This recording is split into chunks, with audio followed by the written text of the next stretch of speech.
Hello, my name is Brittany. I am the Story County Resource Advocate on our sexual abuse team at Access. As a continuation of our virtual series, I get the pleasure of speaking to you about how to connect safely online. We are all looking for ways to stay connected with people we care most about, especially now. There is an increasing list of new apps as well as social media platforms readily available to anyone by the click of a button. This is exciting because it offers us fun and creative ways to stay connected, especially for those in their teens. It also can be uncharted territory for others. So, because of that, it is important to have a refresher on the different ways you can stay safe. The first tip is, while there are many people in the world who have good intentions, there are some who do not. So my first tip is keep your personal information private. This includes your phone number, home address, email address. The internet does have a great memory. We may think that if we post something and delete it, that it is gone forever. Wrong. Look at your settings in the social media platforms you have. There are options to keep your information private or kept hidden from those you are not friends with. There are some people who can use your information to cause harm.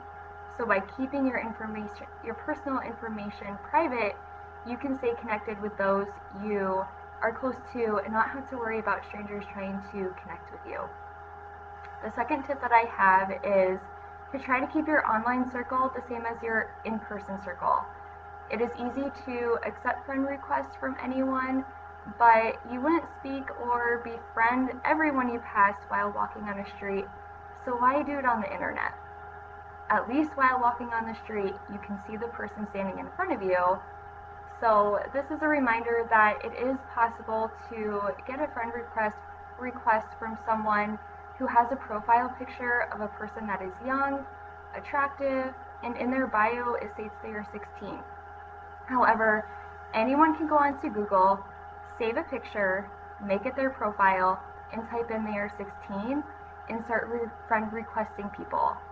Err on the side of safety and don't add someone if you truly do not know them. Because on the internet, it is easy to pretend you are someone that you are not. Unfortunately, there are people who use this to cause harm. If you are adding people you are not close to, avoid posting things that reveal how to find you in real life. Some examples would be posting your softball practices, where the locations are of those, the school you attend, and lastly, be sure your username isn't your actual name. This way, if you get into a tricky conversation with someone, you can exit safely and your information cannot be tracked down. Using apps like TikTok are fun, so use apps for what they are intended for. I also wanted to bring forth a few red flags to watch out for when someone does connect with you and conversation starts happening. One of those red flags includes someone who is wanting to take the conversation private.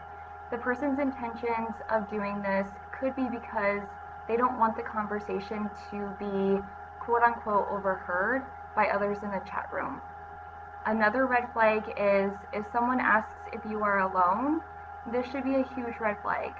They may be wanting to share content with you that is inappropriate and they don't want your parents or caregiver to find out.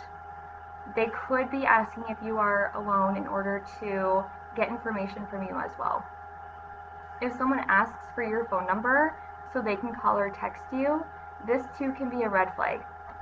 Remember, a phone number may seem like it isn't a big deal to give out, but it can offer the possibility for someone to know your location.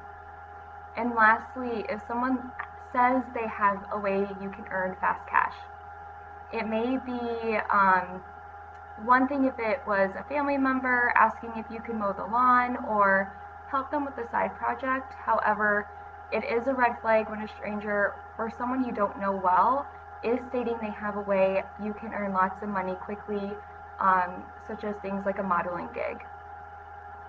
The last tip is to have an exit plan. If someone is bugging you or talking in a way that makes you feel uncomfortable, unfriend or block them. If you get into a conversation with someone and it is getting out of hand, leave that conversation. If you ever feel safe, for example, maybe you added a stranger, you two got to know each other, you start trusting that person and share information about yourself that you may not have shared with anyone else, then they start to threaten that they are going to use that information against you. Tell someone. Or maybe they start asking you to share pictures with them or do something you may not feel comfortable with doing and threaten you by saying something along the lines of, if you don't do this for me, then I will spread this information to others or send this picture to so and so and it will ruin your reputation. Tell someone. Tell a parent or someone you can trust. It is never too late to seek support. Call Access. We are confidential. We will help support you by listening, answering questions, help navigating a tough situation, and provide you with options so you can make an informed decision. You should never feel unsafe when trying to stay connected with the people you care the most about. If you do, we will be here to offer support. I hope this was helpful.